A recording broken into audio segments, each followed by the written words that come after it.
I really want to race the Gravel World Championships. To do that, I'm going to need to qualify. How? Race a Gravel World Series and finish in the top 25%. Can I do it? Gotta find out. I feel my heart rate going through the roof.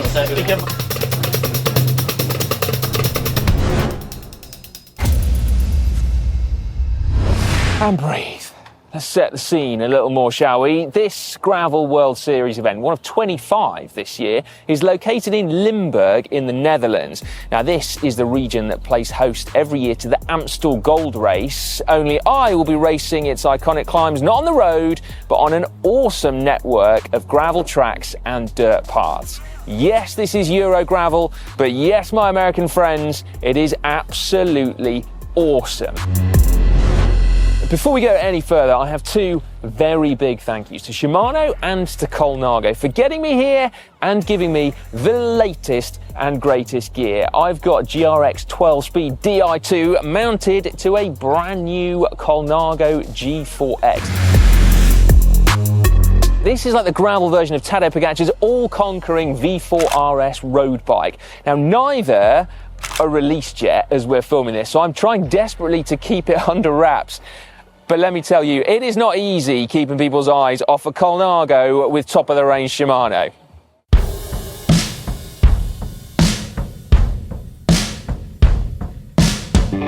There is definitely sort of different vibe here to US gravel events I've done. Still friendly, everyone's still totally psyched and excited to be here, but more overtly serious. I don't know if you can hear, there's the buzz of warming up on rollers, and there's still an hour to go before the start. Anyway, on the start line is a who's who of pro racers, pro cyclocross racers, ex-pro racers. We've got Elizabeth, World Cup champion. We've got Greg van Avermaet, monument winner. And we've got the current boss of women's cyclocross, Fem van Empel, as well, of Visma Lease Bike. Now, fortunately, I don't need to race them today. I'm embracing my age and racing against the old men. That's right, it's marginally more serious than the pros, but hopefully less fast. Not had to do this for a while. You can tell by the fact that my signature looks like it's been done by a 3-year-old that I've not had to do that for a while. Here we go then, start line. I'm proper nervous, actually, like mega excited. Can't wait just to ride, first of all, I can't wait to race. But I'm doing that thing where I'm getting so psyched out. Like, there are people here that look like they mean business. And I'm like, I'm riding a bike that money cannot buy this weekend. Like, I've got a pedigree in bike racing, like I should be fine, but even so, all those old emotions of like, oh yeah, that guy, he's gonna kick my butt, or he's got a strong pair of legs on him. So, yeah. It's gone very quiet.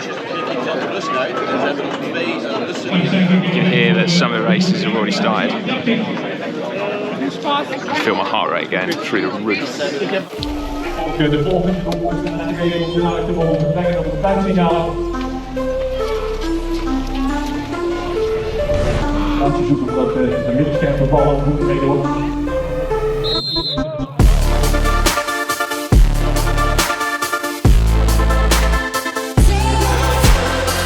I've been waiting for things to ease up, and they haven't. It's full on. I'm currently 5th, but the 4 guys ahead of me, I couldn't hold. So, first 30 minutes we were riding together, but it was every man for himself in the crosswinds, and I just couldn't recover enough. So I got dropped on a climb.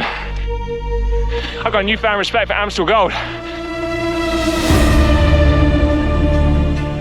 But it's mental. If you're not diving through narrow, dank, wooded gravel, you're fighting for survival in the crosswinds.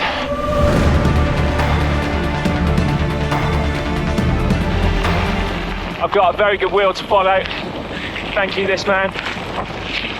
He's in a couple of categories higher than me.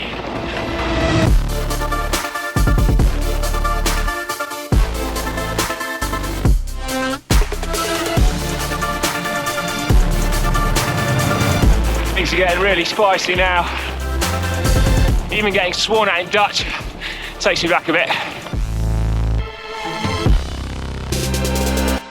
Whilst I'm chewing on my handlebars, about 20 kilometres in that direction, and no, you can't actually see any teeth marks in the handlebar tape, I thought I would very quickly talk you through my bike, seeing as both the frame set and the group set are completely new.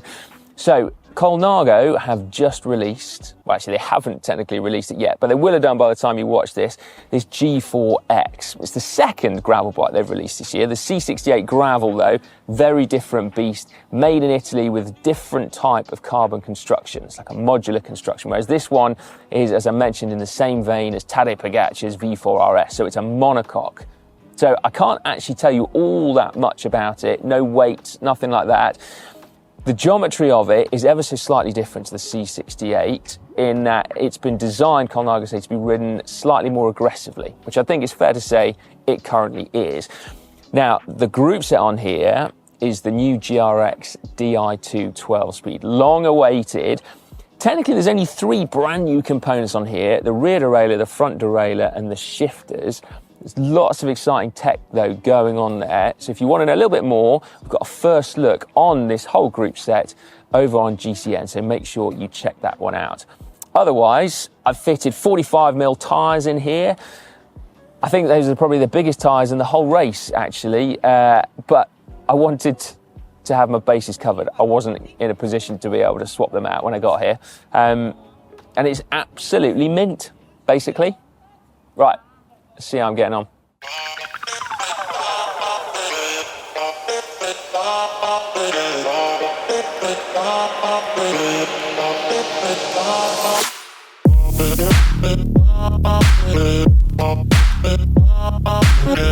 I think I've been getting a bit assertive with my pointy elbows. In fact, one guy even got a 12-speed GRX Di2 shifter in the butt cheek, and he pinged off into a ploughed field, which I'm not proud of, but yeah, if you're that guy, I'm really sorry. Crosswinds, innit? I'm having to, what's called gutter snipe. I haven't got the legs to go with the moves on the climbs, so I'm just hanging in there, trying to follow wheels in the crosswinds.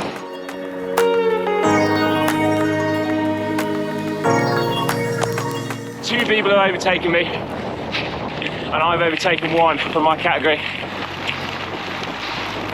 But it's starting to bite now.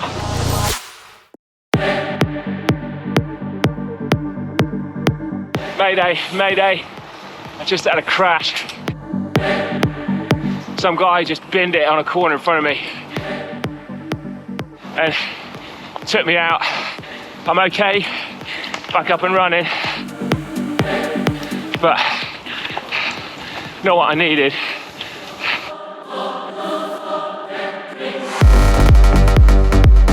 Okay, 3 guys from my category have passed me, but I'm now in a good group. I'm blooming happy with my bike setup. It's not a technical course at all, and I'm still able to make up quite a lot of time on any corner or descent, which is absolutely mega.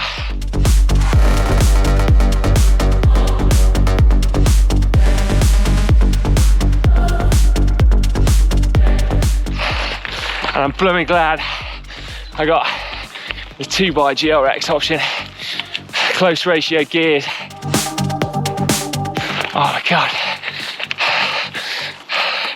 I haven't got it on the climbs at the minute. Right,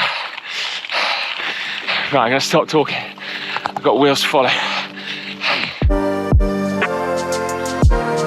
So, just struggling to hold the wheel. It's not far now.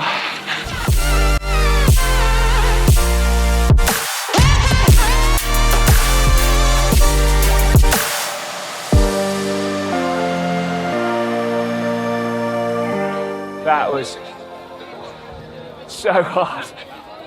I think I've forgotten just how violent those kind of races are. Like, you can't ride your own tempo. You have to go at the speed of everyone else. And so you're never going at like comfortable threshold, sweet spot. It's like full gas, ease up, full gas, ease up. And I took everything, mentally, it took everything to hold the wheels. And just coming into the finish, it was like one long line. It was all I could do just to hold the wheel in front. I've never been so relieved to see a finish line in my life. Actually, that's not quite true. No, that's not true. But I was bloody relieved to see the finish line. I really was. And then you have to queue up and find out whether you qualified. And if you qualify, you get a medal. And there it is. It's quite a good medal, actually. And a patch. So, like, I can give that to the kids and then I can be trendy, sew it onto something. I mean, I've got nothing to sew it onto, but, you know, it's trendy. I'm absolutely chuffed to bits, actually. Like, I have done, like, a bit more training than I would have done. Took a few days off work to do some long rides. That's how committed I've been. And I can't wait to get training for this, to be honest with you. It's going to be an absolute riot. Thank you so much to Shimano and Colnago for getting me here, giving me an incredible bike to ride. Didn't miss a trip. Absolutely amazing. I can't wait to do a bit more gravel racing on it. I'm a lucky chap. Thanks for watching. If you've enjoyed it, give it a big thumbs up. I'm going for a nap.